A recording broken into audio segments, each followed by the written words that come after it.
ನಮಸ್ಕಾರ ಸ್ನೇಹಿತರೆ. ಉತ್ತರ ಕರ್ನಾಟಕದ ಪ್ರಸಿದ್ಧ ಬೆಳೆ ಜೋಳ, ಇಂಗ್ಲೀಷ್ನಲ್ಲಿ ಜೋವಾರ್ ಅಂತ ಕರೀತಾರೆ.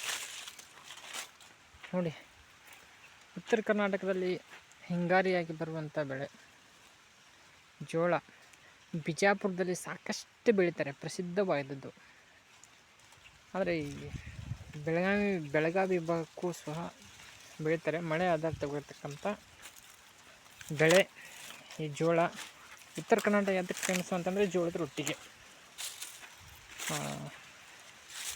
ದಕ್ಷಿಣ ಕರ್ನಾಟಕದಲ್ಲಿ ರಾಗಿ ಮುದ್ದೆ, ರಾಗಿ ಅನ್ನುವಂಥ ಬೆಳೆ ಹೇಗೆ ಪ್ರಸಿದ್ಧವೋ ಹಾಗೆ ಉತ್ತರ ಕರ್ನಾಟಕದಲ್ಲಿ ಜೋಳ ಅತಿ ಪ್ರಸಿದ್ಧವಾಗಿರ್ತಕ್ಕಂಥದ್ದು. ಜೋಳವನ್ನು ಬೆಳೆಯುವಂಥ ಒಂದು ಪ್ರದೇಶದಲ್ಲಿ ನಾವು ಇವಾಗ ಇದ್ದೀವಿ. ಮುಂಗಾರಿಯಾಗಿ ಯಾವುದೇ ಬೆಳೆಯನ್ನು ಬೆಳೀತಾರೆ. ಜೂನ್ನಲ್ಲಿ ಬಿತ್ತನೆ ಮಾಡಿ ಸುಮಾರು ಅಕ್ಟೋಬರ್ವರೆಗೂ ಒಂದು ಬೆಳೆಯನ್ನು ತೆಗಿತಾರೆ. ಅಕ್ಟೋಬರ್ ನಂತರದಲ್ಲಿ ಈ ಜೋಳವನ್ನು ಹಿಂಗಾರಿ ಬೆಳೆಯನ್ನಾಗಿ ಮಾಡ್ತಾರೆ. ಜಸ್ಟ್ ಹಾಗೆ ಹಸಿ ಭೂಮಿ ಹಸಿಯಾಗಿದ್ದು ಜೋಳ ನಾಟ್ತೀವಿ ಅಂದರೆ ಸಾಕು, ಬೆಳೆ ಬಂದುಬಿಡುತ್ತೆ. ಹೇಳ್ಕೊಳ್ಳುವಂಥ ರೇಟ್ ಏನಿಲ್ಲ, 3,000 ಕ್ವಿಂಟಲ್ಗೆ ಹೆಚ್ಚು ಕಡಿಮೆ ಇರ್ಬೋದು. ಪ್ರತಿದಿನ ನಾವು ಸೇವಿಸುವಂಥ ಉತ್ತರ ಕರ್ನಾಟಕದಲ್ಲಿ ಜೋಳ ಒಂದು ಮುಖ್ಯವಾಗಿರ್ತಕ್ಕಂಥ ಆಹಾರ. ಕಪ್ಪು ಮಣ್ಣಿನಲ್ಲಿ ಉತ್ತಮವಾಗಿರ್ತಕ್ಕಂಥ ಫಸಲು ಬರುತ್ತೆ. ನೋಡ್ತಾ ಇರ್ಬೋದು, ಕಪ್ಪು ಮಣ್ಣಿನಲ್ಲಿ ಎರ್ಕಲ್ ಬೀಡ್ ಅಂತ ಕರೀತಾರೆ. ಈ ಎರ್ಕಲ್ ಬೀಡ್ನಲ್ಲಿ ಸಹ ಇಲ್ಲಿ ನೋಡಿ ತೋರಿಸ್ತೀನಿ ಇವಾಗ. ಈ ಎರ್ಕಲ್ ಬೀಡು ಇಂಥ ಬಿರುಕಿನಲ್ಲಿ ಸಹ ಬಿಟ್ಟರೂ ಕೂಡ ಜೋಳ ಅತ್ಯುತ್ತಮವಾಗಿ ಬರುತ್ತೆ. ಹಸಿ ಇದ್ದರೆ ಸಾಕು, ಬರುತ್ತೆ. ಸುಮಾರು ಅಕ್ಟೋಬರ್ ನವಂಬರ್ನಲ್ಲಿ ಬಿತ್ತನೆ ಮಾಡ್ತಾರೆ. ಫೆಬ್ರವರಿ ಮಾರ್ಚ್ ನೋಡಿದ ಬಂದುಬಿಡುತ್ತೆ ಬೆಳೆ. ಈಗ ನೋಡ್ತಾ ಇರ್ಬೋದು, ಇದು ಜೋಳ. ಆಮೇಲೆ ಅಲ್ಲಿಗೊಂದು ಇಲ್ಲಿಗೊಂದು ಜೋಳ ಏನಾಗುತ್ತೆ ಅಂತಂದರೆ ರೋಗಕ್ಕೆ ತುತ್ತಾಗಿ ಕೆಲವೊಂದಷ್ಟು ಜೋಳ ಹಾಳಾಗುತ್ತೆ. ಸುಮಾರು ಒಂದು 50ರಲ್ಲಿ 1. ಇಲ್ಲಿ ನೋಡಿ, ಒಂದು ರೋಗದ ತೆನೆಯನ್ನು ತೋರಿಸ್ತಾ ಇದ್ದೀನಿ. ಇದು ರೋಗಕ್ಕೆ ತುತ್ತಾಗಿರ್ತಕ್ಕಂಥ ಒಂದು ಜೋಳದ ಬೆಳೆ. ಯಾವ ಬ್ಯಾಕ್ಟೀರಿಯಾ ಗೊತ್ತಿಲ್ಲ, ಬಟ್ ಇದು ರೋಗಕ್ಕೆ ತುತ್ತಾಗಿರುವಂಥದ್ದು. ಇಲ್ಲಿ ನೋಡಿ, ಅತ್ಯುತ್ತಮವಾಗಿರ್ತಕ್ಕಂಥ ಬೆಳೆ ಜೋಳ. ಎಲ್ಲವೂ ಅದೇ. ಇದು ಸುತ್ತಮುತ್ತಲೂ ಕೂಡ ಭೂಮಿಯನ್ನು ನೋಡಿದರೆ ಜೋಳ ಬಂದ್ಬಿಡುತ್ತೆ. ಇದು ನೋಡಿ, ಜೋಳ ಉತ್ತಮವಾಗಿರ್ತಕ್ಕಂಥ ಬೆಳೆ ಹೇಗೆ ಬಂದಿದೆ. ಇದು ಜೋಳದ ತೆನೆ, ಅದರ ಗಿಡ. ಇದೆಲ್ಲವೂ ಕೂಡ ಶಾಲಾ ಮಕ್ಕಳಿಗೆ ತುಂಬ ಸಿಟಿಲಿ ಓದಿರ್ತಾರಲ್ಲ ಶಾಲಾ ಮಕ್ಕಳು, ಅವ್ರಿಗೆ ಇದ್ರ ಬಗ್ಗೆ ಜ್ಞಾನ ಇರೋದಿಲ್ಲ. ಸೊ ಅಂಥವ್ರಿಗೆ ಒಂದು ಈ ವಿಡಿಯೋವನ್ನು ತೋರಿಸಿ ಪಾಠವನ್ನು ಮಾಡಿದ್ದೇ ಅದರಲ್ಲಿ ಅವ್ರಿಗೆ ನೆನಪಿನಲ್ಲಿ ಉಳಿಯುತ್ತೆ. ನೋಡಿ, ಕಟಾವಿಗೆ ಬಂದಿರುವಂತಹ ಜೋಳ ಇದು. ಸುತ್ತಮುತ್ತಲು ಎಲ್ಲ ಕಡೆ ನೋಡಿದರೂ ಕೂಡ ಅದೇ ಕಾಣಿಸುತ್ತೆ ನಿಮಗೆ.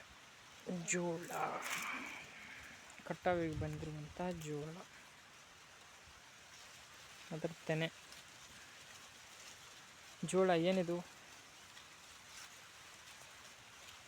ಏಕದಳ ಧಾನ್ಯನ ದ್ವಿದಳ ಧಾನ್ಯನ? ಏಕದಳ ಧಾನ್ಯ.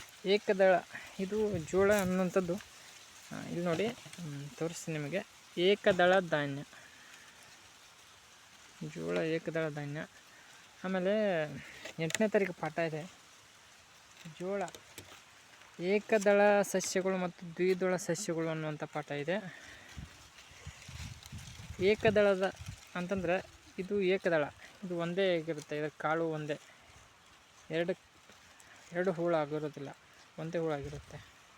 ಇದನ್ನು ತುಂಡು ಮಾಡಿದರೆ ಛಿದ್ರ ಆಗುತ್ತೆ. ಬಟ್ ದ್ವಿದಳ ಧಾನ್ಯವನ್ನು ತುಂಡು ಮಾಡಿದರೆ ಅದು ಸಮನಾಗಿ 2 ಭಾಗ ಆಗುತ್ತೆ. ಬಟ್ ಈ ಜೋಳ ಏಕದಳ ಧಾನ್ಯ ಸಮನಾಗಿ ತುಂಡು ಆಗೋದಲ್ಲ, ಎತ್ತಬೇಕತ್ತ ತುಂಡಾಗುತ್ತೆ. ಆಮೇಲೆ ಇದರ ಎಲೆಗಳನ್ನು ನೋಡ್ಬೋದು.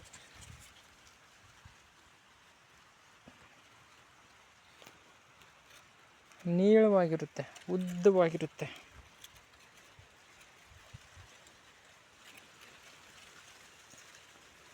ಎಲೆ ಏನಾಗಿರುತ್ತೆ ನೇರವಾಗಿ ಉದ್ದವಾಗಿರುತ್ತೆ. ಇದನ್ನು ಸೀಳು ಮಾಡಿದರೆ ಉದ್ದವಾಗಿ ಸೀಳುತ್ತೆ. ಇಲ್ಲಿ ನೋಡಿ, ಈಗ ಸೀಳಿದರೆ ಈಗ ಉದ್ದವಾಗಿ ಸೀಳ್ಕೊತ ಹೋಗುತ್ತೆ. ಎಲೆಗಳು ಈ ದ್ವಿದಳದಲ್ಲಿ ಜಾಲ ವಿನ್ಯಾಸ ಇರುತ್ತೆ. ಇದರಲ್ಲಿ ನೀಲ ವಿನ್ಯಾಸ ಇರುತ್ತೆ, ಅಂತಂದರೆ ಉದ್ದವಾಗಿರುತ್ತೆ ಎಲೆ. ಆಮೇಲೆ ಖಂಡವಾಗಿರುತ್ತೆ ಕಾಂಡ. ಆಮೇಲೆ ಇದ್ರ ಬೇರುಗಳು ಏನಿರುತ್ತೆ ನೋಡಿ ತೋರಿಸ್ತೀನಿ. ಇದ್ರ ಬೇರುಗಳು ಏಕದಳ ಧಾನ್ಯದ ಬೇರುಗಳು ತಂತು ಬೇರು ಇರುತ್ತೆ. ತಂತು ಬೇರು ಮತ್ತು ತಾಯಿ ಬೇರು ಅಂತ ಇರುತ್ತಲ್ಲ, ಈ ದ್ವಿದಳ ಧಾನ್ಯದ್ದು ತಾಯಿ ಬೇರನ್ನು ಹೊಂದಿರುತ್ತೆ, ಇದು ತಂತು ಬೇರನ್ನು ಹೊಂದಿರುತ್ತೆ. ತಂತು ಬೇರು ಅಂದರೆ ಸಾಕಷ್ಟು ಬೇರುಗಳು ಇರ್ತವೆ ಸುತ್ತಮುತ್ತಲು ಕೂಡ. ನೋಡಿ ಕಾಣಿಸ್ತಾ ಇರ್ಬೋದು ನಿಮಗೆ, ಮೇಲ್ಗಡೆನೇ ಬೇರು ಬಂದಿರುತ್ತೆ, ಕೆಳಗಡೆ ಭಾಗ ಕೂಡ ಅದೇ ರೀತಿಯಾಗಿರ್ತಕ್ಕಂಥ ಬೇರುಗಳು ಇರ್ತವೆ. ನೋಡಿ ತೋರಿಸ್ತೀನಿ ನಿಮಗೆ. ತಂತು ಬೇರು, ಏಕದಳದ ಧಾನ್ಯದ ಬೇರುಗಳು ತಂತು ಬೇರುಗಳಾಗಿರ್ತವೆ. ಎಲೆ ನೀಲ ವಿನ್ಯಾಸವನ್ನು ಹೊಂದಿರ್ತವೆ. ಆಮೇಲೆ ಇದಕ್ಕೆ ವಿರುದ್ಧವಾಗಿ ದ್ವಿದಳ ಧಾನ್ಯಗಳು ಇರ್ತವೆ. ಜೋಳ ಇದೊಂದು ಏನು ಏಕದಳ ಧಾನ್ಯದ ಸಸ್ಯ.